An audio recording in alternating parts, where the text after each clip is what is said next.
আসসালামু আলাইকুম। আমন্ত্রণ ঢাকা টিভির সংবাদে আপনাদের সাথে আছে আমি অনন্যা রাজবংশী। সংবাদের শুরুতে জানিয়ে দিচ্ছি সংবাদ শিরোনাম। জয়পুরহাটের কালাইয়ের মহান মে দিবস, জাতীয় স্বাস্থ্য ও সেফটি দিবস পালিত। আমাদের ঢাকা টিভির কালাই উপজেলার প্রতিনিধি সুকোমল চন্দ্র বর্মনের তথ্যচিত্রে বিস্তারিত।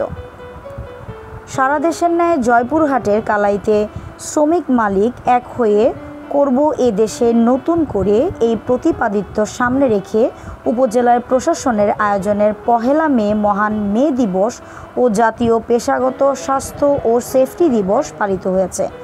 এই উদযাপন উপলক্ষে সকাল 9:30টায় উপজেলা পরিষদ চত্বর থেকে বিশাল একটি র্যালি বের হয়ে শহরের প্রধান সড়ক প্রদক্ষিত শেষে উপজেলা পরিষদ মিলনায়তনে গিয়ে র্যালিটি সমাপ্তি ঘটে।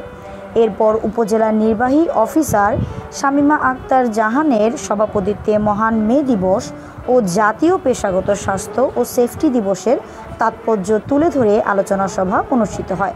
অনুষ্ঠিত সভায় বক্তব্য রাখেন উপজেলার সহকারী কমিশনার ভূমি ইফতেখার রহমান, কালাই থানা অফিসার ইনচার্জ জাহিদ হোসেন, উপজেলার শাখা জামায়াতে আমির মাওলানা মনসুর রহমান, নায়েবে আমির অধ্যক্ষ তাইফুল ইসলাম ফিতা ও আব্দুর রফ, উপজেলার জামায়াতের সেক্রেটারি প্রভাষক আব্দুল আলিম, উপজেলার নির্মাণ শ্রমিক ইউনিয়নের সভাপতি ওসমান আলী ও সাধারণ সম্পাদক আমিনুল ইসলাম, পৌর বিএনপির যুগ্ম সম্পাদক আব্দুল আলিম সহ আরও অনেকে।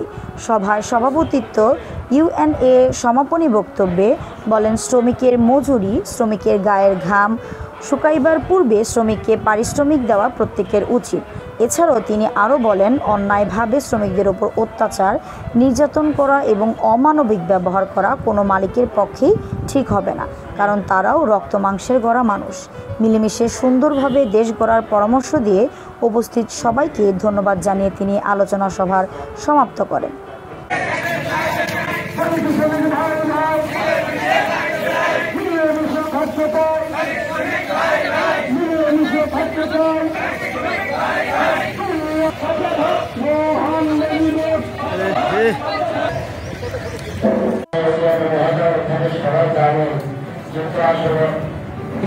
সবাই একটু সহায় হন, শ্রমিকদের উপরে সবাই একটু সহায় হন, শ্রমিকের উপর শ্রমিককে সহানুভূতি দেখান, শ্রমিকদের একটু সহায় করুন। যে ভূমিকা রাখি মাননীয় পুরানো মহাজয় তার প্রত্যেকটা পদক্ষেপের সর্বোপরি করুন।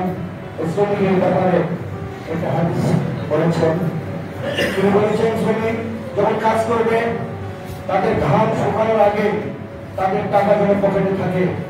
কলমের শ্রম দেয়, কেউ মেধার শ্রম দেয়, কেউ বিভিন্ন শ্রম দেয়, কিন্তু সেই শ্রমের যে মর্যাদা এটা যদি আমরা দিতে পারি তাহলে সার্থক হবে। যেমন আমরা দেখেছি যে শ্রমিক দেওয়া হয়, একটু ত্রুটি হলেই তাকে ঘাট ধরে বের করে দেওয়া হয়, কিন্তু এইভাবে যদি বলা হয় যে ভাই আপনার এই কাজটা ভালো হচ্ছে, এটা যদি আরো ভালো হয় এভাবে হতো তার ভালো হতো, তাহলে ওই শ্রমিক কিন্তু কষ্ট ভালো না।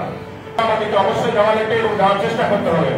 এবং শ্রমিকদের পারিশ্রমিক দেওয়ার ব্যাপারে আল্লাহ রাসূল বলেছেন যে গায়ের ঘাম শুকানোর পূর্বে তাদের পারিশ্রমিক দিতে হবে। তাহলে আমরা অবশ্যই এই দিকটা বিবেচনা করবো যে অবশ্যই তাদের ঘাম শুকানোর আগে আমি রেডি করে রাখবো যে তাকে শ্রমের ঘাম পারিশ্রমিকটা অবশ্যই আমরা যেন সঠিকভাবে প্রতিপালন করতে পারি এবং শ্রমিকদের যেন যথাযথ সম্মান দিতে পারি, এইটা আমাদের হওয়া উচিত। প্রত্যেক স্তর থেকে, প্রত্যেক দপ্তর থেকে আমাদের এই বিষয়টুকু মানে এক কথায় আমরা বলতে পারি যে আমরা সবাই মানুষ, কোনো কাজই ছোট ভাইতে কোনো কিছু দিতে পারবো না, তবে আমার ভালোবাসা যেটুকু আছে সেটুকু অবশ্যই তারা পাবে, দিয়ে যাবো। সরকার তো গুরুত্ব দিয়ে তাদের সর্বাধিক সহায়তা করার চেষ্টা করবো। হ্যাঁ, আর কি বলবো, মানে তাদের অনেকে তাদের মনের আশা আকাঙ্ক্ষা এবং আজকে এই দিবসে পালন করতে পারি, তাদেরকে যেন যথাযথ সম্মান দিতে পারি। সবাইকে উন্নতি কামনা করে আমি অসংখ্য বক্তব্য শেষ করছি। আসসালামু আলাইকুম। ফেডারেশনের নেতৃস্থানীয় এবং সদস্যবৃন্দ এবং উপস্থিত সাংবাদিকগণ সবাইকে আসসালামু আলাইকুম এবং শুভ সকাল। আমি আজকে মহান মে দিবসে প্রথমেই স্মরণ করছি যারা জুলাই অভ্যুত্থানে যারা তাদের কর্মঘণ্টা ব্যয় করে রাষ্ট্র বিনির্মাণে মহৎ উদ্যোগে তারা চলে এসেছিল পথে, এবং যারা একটি অন্যতম ভূমিকা রেখেছিল, যেটা আমরা জানি, আমরা দেখেছি সে দেশের সর্বপ্রান্তে, ঢাকা এবং ঢাকার আশেপাশে। আমি স্মরণ করছি যাদের ঘামে আমাদের বর্তমান সভ্যতা গড়ে উঠেছে, সেই মিশরীয় সভ্যতা থেকে, সেই সুমেরীয় সভ্যতা থেকে আজকের যেই একবিংশ শতাব্দীর যে সভ্যতা যাদের ঘামে গড়ে উঠেছে। আমরা জানি পুঁজিবাদী অর্থ ব্যবস্থায় আমরা উৎপাদনের চাবিকাঠি বা উপাদান বলি আমরা চারটা। তার মধ্যে একটি হচ্ছে ভূমি, একটি হচ্ছে মূলধন, একটি হচ্ছে উদ্যোক্তা, এবং সর্বশেষ হচ্ছে শ্রমিক বা শ্রম। এটি হচ্ছে শিল্প, সেটা কৃষি শিল্প হতে পারে, সেটা গার্মেন্টস শিল্প হতে পারে, সেটা পরিবহন শিল্প হতে পারে। শিল্প মানে যার থেকে আমার উৎপাদন আসবে, আমার পণ্য আসবে, সে সেবা না। তো আমরা তাদেরকে সেই পরিমাণে সম্মান দিব, এবং আমরা আমাদের যেই কারু বা হস্তশিল্প যে বিষয়গুলো আছে বা যেই শ্রমিক আমরা দিই, সেটা কুলি হতে পারে, সেটা শ্রমিক হতে পারে, সেটা গার্মেন্টস হতে পারে। আমরা আমাদের যেই বিভিন্ন প্রশিক্ষণের মাধ্যমে আমরা চেষ্টা করব যেন আমরা আমাদের গুণগত মান, আমাদের সেবার বা উৎপাদনশীলতার গুণগত মান যেন আমরা বৃদ্ধি করতে পারি। পেশাগত স্বাস্থ্য ও সেফটি দিবস 2025, অর্থাৎ প্রত্যেকটা শ্রম মানে কায়িক শ্রম নিয়ে যে কাজগুলো করতে হয়, সেই কাজগুলোর পরিবেশ একটা এমন অবস্থায় থাকার কথা যেন যে কাজ করেন আমাদের শ্রমিক ভাইরা, তাদের পেশাগত স্বাস্থ্য এবং নিরাপত্তা নিশ্চিত করা যায়। দুঃখজনক হলো সত্যি এটি আমরা পাচ্ছি না, সহজ কথা। আচ্ছা, এখন কথা হচ্ছে বাংলাদেশ পারছে না, পৃথিবীর সকল উন্নত দেশগুলো কি পেরেছে? দুঃখজনক হলো সত্যি কথা না। একেবারে এখন পর্যন্ত তার পেশাগত জায়গায় শারীরিক এবং মানসিক স্বাস্থ্যের যে নিরাপত্তা এবং মানে একটা আমি তাকে সুস্বাস্থ্যের নিশ্চয়তা দিব, এটি আমরা দিতে মানব জাতি হিসেবে এখন পর্যন্ত ব্যর্থ। দিতে পারি, এটি নিশ্চিত করতে পারিনি। অফিসার, সরকারি কমিশনার ভূমি অথবা থানার ভারপ্রাপ্ত কর্মকর্তা একটা উপজেলা পর্যায়ে সর্বোচ্চ পর্যায়ে আছেন, তাদের কথা হয়তো বা অনেকেই অনেক কিছু শোনেন। বাংলাদেশে 495টা উপজেলা। আমি আজকে আপনাদের কথা দিচ্ছি, অন্তত আমাদের উপজেলা থেকে আমরা চেষ্টা করব আমাদের যে ঊর্ধ্বতন কর্তৃপক্ষ তার কাছে আপনাদের এই কথাগুলো পৌঁছানোর জন্য। যেমন এই যে আমাদের দেশের কম্বাইন্ড হারভেস্টার বা ট্রাক্টর, এটি কিন্তু এসেছে বেশ পরে। চায়না বা উন্নত দেশগুলোতে আরো 10-15 বছর আগে যখন শুরু হয়েছে, আমাদের দেশে তখন আসে নাই, এবং আমরা ভাবি নাই এই মেশিনগুলো আসার পর 10 জন শ্রমিকের কাজ যখন এই মেশিনগুলো করবে, 9 জন শ্রমিককে আমি অন্য কি কাজ দিব, আমরা কিন্তু এটা ভাবতে সময় নিয়েছি। এবং সময় নিতে যে 9 জন শ্রমিককে আমরা তার উপযোগী করে প্রশিক্ষণ দিয়ে তৈরি করতে সময় নিয়েছি, মানে আমরা দেরি করে ফেলেছি।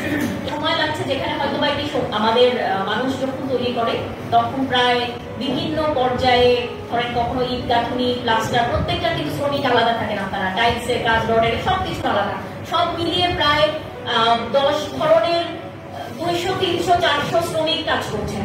সেই কাজটা করবে মাত্র একটা মেশিন, এবং পুরো কাজটা করতে 3 জন মানুষ লাগবে। অর্থাৎ পুরো ম্যাটেরিয়ালটা যে গোলানো হচ্ছে সেটা দেখবে, গোলাবেও মেশিন, দেখবে শুধু মানুষ, ঠিক করে দিবে, মেশিনটা চালাবে একজন, আর পুরো কাজটা ঠিকভাবে হচ্ছে কিনা মানে সাইট ম্যানেজার, যেটা এখনো একজন, এই 3 জন। এবং এই কাজটা করতে সময় লাগবে, পুরো 5 তলা একটা বিল্ডিং করতে সময় লাগবে সর্বোচ্চ 3 মাস। এই জায়গায় কি যে যিনি তৈরি করছেন, তিনি কি আসলে এমন জায়গায় যাবেন কি যে 3 দিনের জায়গায় আপনি 2 বছর কাজ করবেন এবং 500 জন মানুষ করবেন না?